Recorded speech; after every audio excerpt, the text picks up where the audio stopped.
Teacher Rachel here, coming to you with a video of 3 ways to have a better backdrop. Now, my first tip is to have a backdrop that's inviting.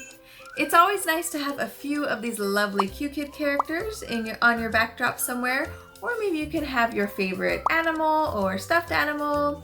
Then it's really nice to have an educational background, something that communicates to the students, hey, we're coming here to learn. Maybe something that's familiar to them that they would see in their classroom at school. So a map might be nice. Maybe you could display numbers, the alphabet, your favorite colors, anything that invites the student in an educational way to learn. Then I like to have my name in my background, but it's not required. Something you'll want to keep in mind as you're setting up your backdrop is to make sure that it fits in the teaching platform. So this platform is not the teaching platform, but you'll want to make sure to enter the teaching platform and make sure your desired background fits in the frame of the teaching platform in Qkids, in the Qkids platform. Tip number 2 is not something you might typically think of as part of your backdrop, but it's your lighting. Your lighting matters. Not only does good lighting illuminate your face, which allows your students to see your face better, to see your mouth better, to see you pronunciate and move and guide and direct them, it also helps them see your backdrop. Without good lighting, sometimes we can have shadows on our backdrop or extra shadows even on our face.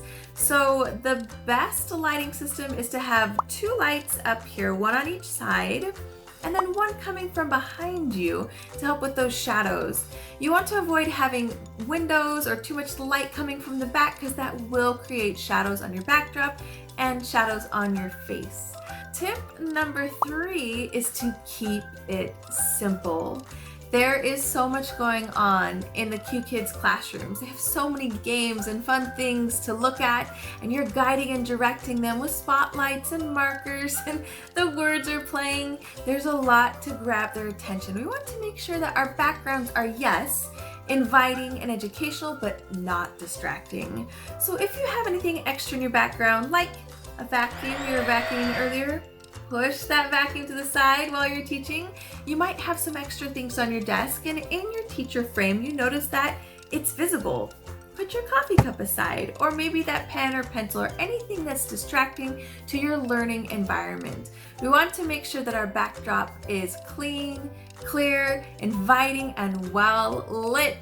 So I hope these tips helped you today to improve your backdrop, and we want to hear from you. How do you like to improve your backdrops? Put the comments below. Bye for now. Thanks for joining us.